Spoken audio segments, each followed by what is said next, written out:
You're standing in a boatyard.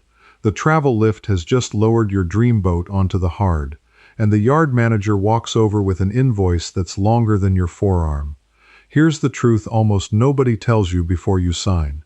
You can buy a real, ocean-capable cruising sailboat without draining your retirement, but only if you know which 6 boats to walk toward, which ones to run from, and the real numbers hiding under that glossy listing. I know this because I didn't know it. I bought first and learned second, and the learning cost me more than the boat.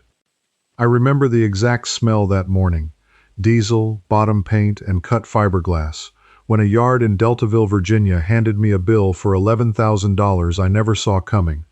That number changed how I look at every boat since. So stay with me.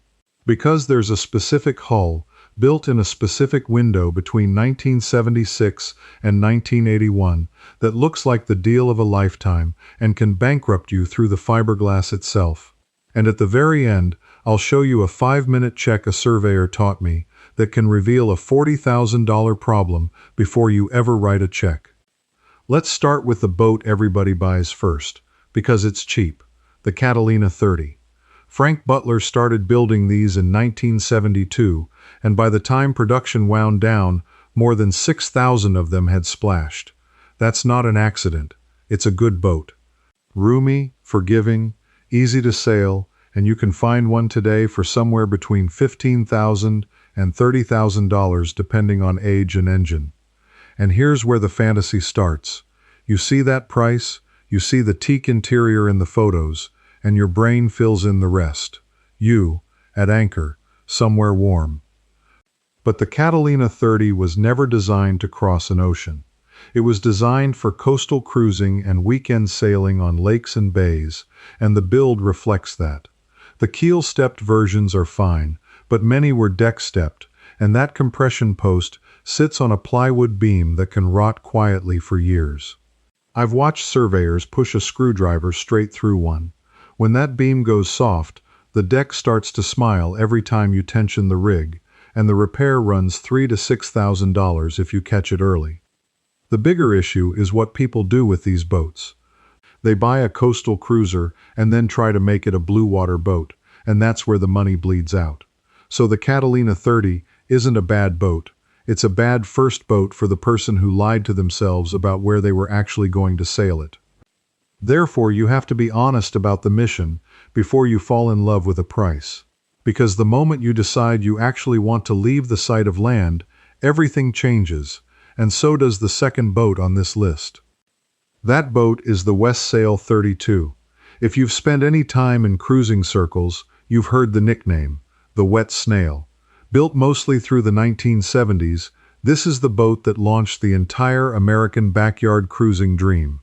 It's a heavy, full-keel, double-ended tank of a thing, and there's a good chance the one you're looking at was finished by hand by its first owner from a factory hull and deck kit. Read that again. Finished by hand. By an amateur. Here's the part the listing won't tell you. Westsail sold hundreds of these as bare hulls and partial kits, and the quality of the finished boat depends entirely on the skill and the patience of whoever held the tools in 1974. The fiberglass hull itself is nearly indestructible. I've seen inch-thick layups on these. But the systems, the wiring, the tankage, the engine beds, the interior joinery, those are only as good as the man who built them decades ago. So you can buy a Westsail 32 for $30,000 to $50,000 and feel like you got a bluewater boat for coastal money. And on the hull, you did. But I've watched buyers spend another $40,000 ripping out 40-year-old wiring that was a genuine fire risk, replacing corroded fuel tanks, and rebedding every fitting on deck because the amateur builder never used the right sealant. The snail part of the nickname matters too. These boats are slow. Displacement over 11 tons on a 32-foot waterline means you're not making passages fast, and slow passages mean more days at sea, more food, more wear, more exposure to weather windows closing on you. But slow and strong will still get you across an ocean, and thousands of them have. So the Westsail rewards the buyer who wants a project, and punishes the buyer who wanted a turnkey adventure. The trick is knowing which one you are before the money's gone. And that brings me to the boat I promised you at the start, the one that can bankrupt you through the fiberglass itself. The Valiant 40, designed by Robert Perry, and when it came out in the mid-1970s, it basically invented the modern performance cruiser. Fast for its weight, beautiful lines, a canoe stern, and a reputation so strong that people still chase these boats today. Perry himself considered it one of his defining designs. On paper, the Valiant 40 is everything a bluewater dreamer wants. Now here's the buried research. Somewhere in the window between roughly 1976 and 1981, the boats built at the Valiant yard developed a notorious problem. The hulls started to blister. Not the normal little osmotic pimples every old fiberglass boat gets. I'm talking widespread, severe blistering that came from the resin itself. The leading explanation, discussed for years in owner circles and surveyor write-ups, points to a fire-retardant additive in the resin used during those years. The chemistry that was supposed to make the boat safer made the laminate absorb water and blister in a way that normal boats simply don't. And because it's baked into the resin, you can't just grind out a few spots and move on. So picture this. You find a Valiant 40 for $70,000. It's gorgeous. The listing raves about the pedigree. What the listing does not say is the build year, or it buries it. Because if that hull came from the blister era, the fix is to peel the entire outer layer of the hull, let it dry out for months, and relaminate.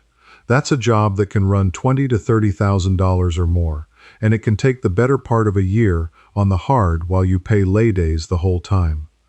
Here's the cruel twist.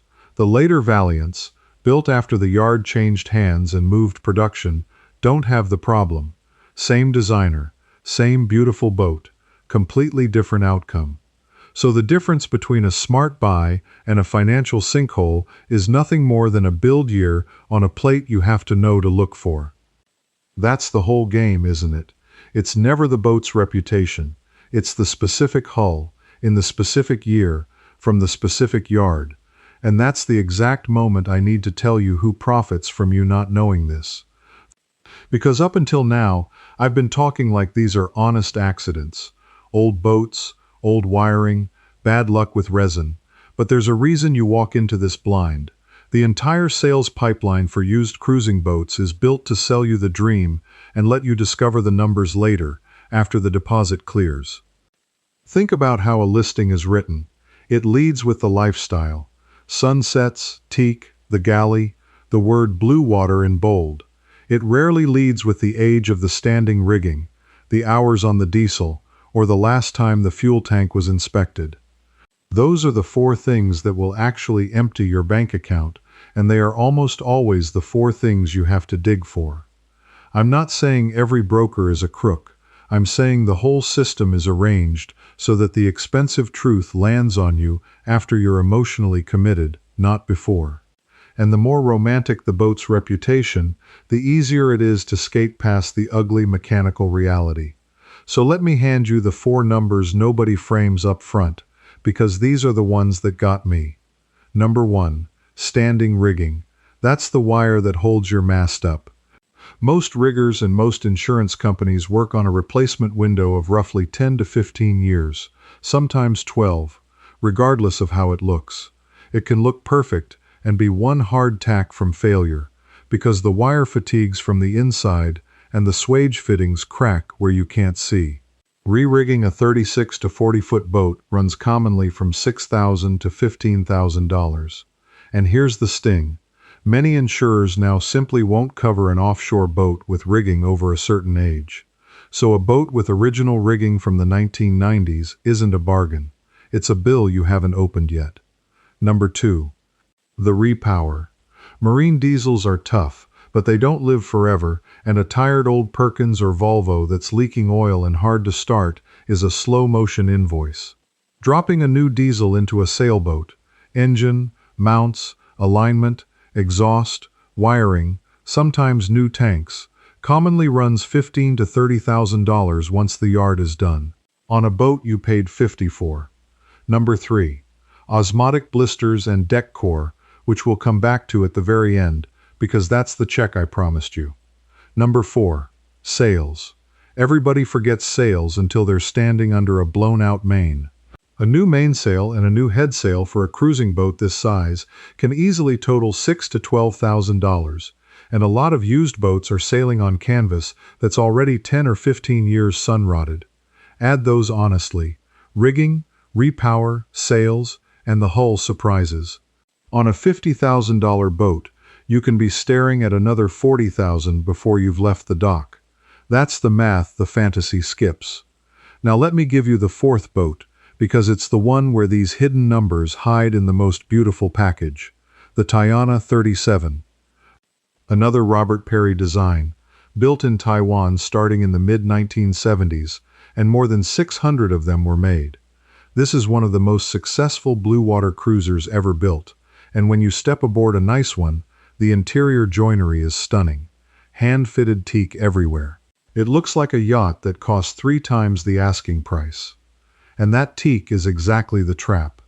Because a lot of these boats came with teak decks, actual planks of teak laid over the fiberglass and screwed down with hundreds of fasteners. When those decks are young, they're gorgeous and grippy. When they're 40 years old, every one of those hundreds of screw holes is a potential leak straight into the deck core, and the teak itself has worn down to where the fastener heads are exposed. And that's exactly the gap I spent years filling in on paper, because a video gives you the pattern, but not the whole toolkit.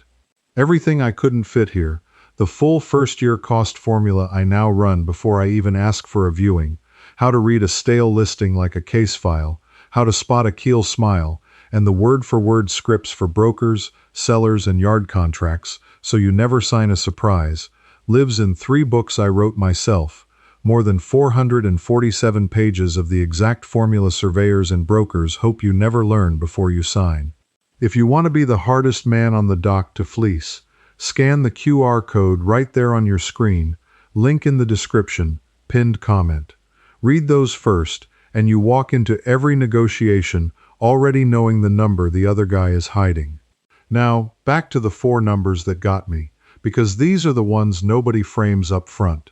So you're looking at a Tayana 37 for $60,000, admiring that teak deck, and what you're actually admiring is a $20,000 to $50,000 job waiting to happen. Tearing off an old teak deck, filling and glassing every hole, dealing with the wet core underneath, and refinishing. That's one of the most expensive things you can do to a boat this size. And if you leave it, the water keeps migrating and rotting the core, so it only gets worse and more expensive. But here's the flip side, and it's important. A Tayana 37 that has already had the teak deck removed and glassed over, or that came from the factory with a fiberglass deck, is one of the finest value bluewater boats on the market. Same boat. The presence or absence of that decorative teak is the difference between a bargain and a bottomless pit.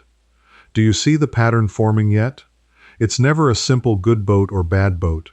It's the specific configuration, the specific year, the specific thing the previous owner did or didn't do. And that's genuinely good news, because it means you can learn to see it.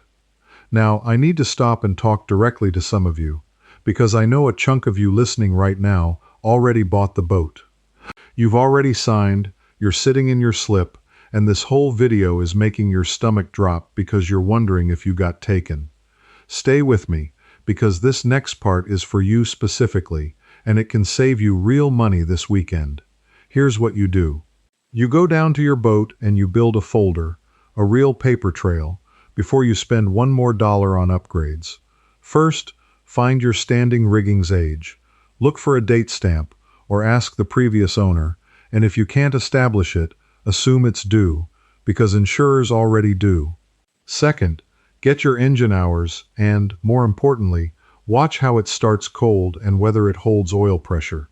Third, and this is the free one, wait for the next hard rain and then go aboard and look for water. Not on deck, inside. Open every locker, feel the underside of the deck, check the base of the bulkheads and the compression post. Water inside after rain is the single loudest warning a boat gives you, and it's telling you where the core is failing. That costs you nothing but an afternoon, and it tells you whether you're sitting on a sound boat or a slow leak into your savings. If you find nothing, you can breathe. If you find something, you found it now, while it's $100 tube of sealant instead of a $20,000 recore. Either way, you win by knowing. And knowing is the whole difference. Because the people who lose their nest eggs on these boats almost never lose it in one big dramatic sinking. They lose it in a slow drip of surprises they never inspected for, spread over 3 years until they've quietly spent the price of the boat all over again. So let me give you the fifth boat, the one I'd actually point a careful buyer toward, the Pacific Seacraft, and specifically the Krelock 37. Designed by Bill Krelock and built by Pacific Seacraft in California, this is one of the few production boats that surveyors and long-distance cruisers talk about with genuine respect. Solid hand-laid hull, a proper bluewater layout, and a build quality that held up. Pacific Seacraft earned a reputation for actually doing things right, instead of cutting the corner to hit a price point. And here's the honest part. You pay for it. A good Krelock 37 doesn't sell for $30,000. You're looking at maybe $100,000 to $180,000 depending on year and condition, and for the older ones, real money still.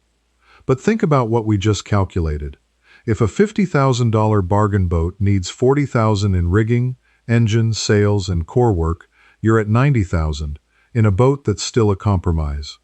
Whereas a well-kept Krelock at $120 might have had the rigging done, the engine maintained, and a solid deck, and it holds its value on resale far better besides.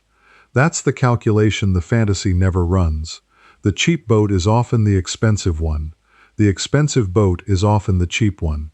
It depends entirely on what's already been spent and by whom. Therefore, the smartest move I ever learned was to stop shopping for a low price and start shopping for a completed refit. Find the owner who already spent the $40,000 and then had to sell for a life reason. Divorce, health, a job move. You buy his money, not just his boat. And because the market barely rewards those upgrades on resale, you get new rigging and a fresh engine for pennies on the dollar of what they cost him. Which brings me to the sixth boat, and a warning that ties it all together. The Cape Dory line, designed by Carl Alberg. The Cape Dory 36 and its sisters are beautiful, sea-kindly, full-keel classics built through the late 1970s and into the 80s, and they have a devoted following for good reason. They're honest, sturdy, traditional boats, but every one of them is now at least around 40 years old. And age itself is a cost, no matter how good the build was.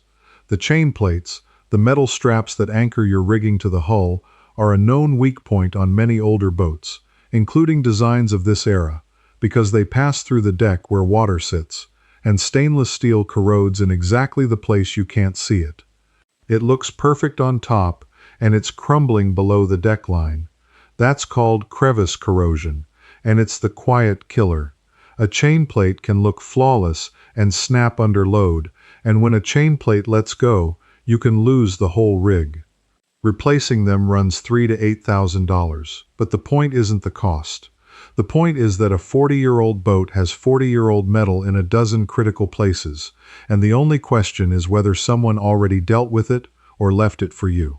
So across all 6 boats, the Catalina 30, the Westsail 32, the Valiant 40, the Tayana 37, the Krelock 37, and the Cape Dory 36, the lesson is identical. The reputation on the transom tells you almost nothing. The specific hull, the specific year, and the specific things that have and haven't been maintained tell you everything. And now I owe you the check I promised. The one that can reveal a $40,000 problem before you write a single check, and it costs you nothing but a plastic screwdriver handle and about 5 minutes. Here it is. Before you pay a surveyor, before you pay for a haul-out, before any of it, you walk the deck and you tap it. This is the check professional surveyors do first, and it's discussed in surveyor write-ups and owner forums constantly, yet almost no first-time buyer knows to do it themselves. You take the handle of a screwdriver or a small plastic mallet and you tap the deck in a grid every couple of inches and you listen. A solid deck rings. A sharp, hard, high sound, like tapping a coffee mug. But where the core underneath has gotten wet and rotted, the sound goes dead, a dull thud, a flat thunk, like tapping a wet cardboard box. And here's the part that makes it powerful. You concentrate your tapping around every place where something is bolted through the deck, every stanchion base, every cleat, every chain plate, the mast step, the handrails, and along the tow rail. Because that's where water gets in. Those hundreds of screw holes in an old teak deck, the corroded chain plate slots, the bedding that failed 20 years ago, water enters at the fittings and spreads through the core from there. So when you tap around a stanchion and the ring turns to a thud, you've just found wet core. Free. In 5 minutes. Before you spent a dime on the boat. And a wet, delaminated deck core is exactly the $10,000 to $40,000 recore job that quietly ruins people, because grinding out saturated balsa or plywood, drying the laminate, and rebuilding the deck is slow, skilled, expensive work. I wish I'd known that tap before my first boat.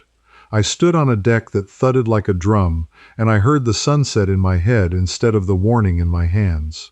The surveyor found it later, after the deposit, when it was awkward and expensive to walk away. The truth was right there under my feet, and I didn't know the language it was speaking. That's the whole secret. The boat tells you everything.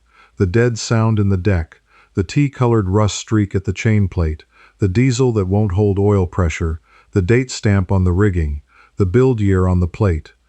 The industry sells you the sunset so you'll stop listening to the boat. The surveyors and the old owners kept the real language alive, and now you have it too.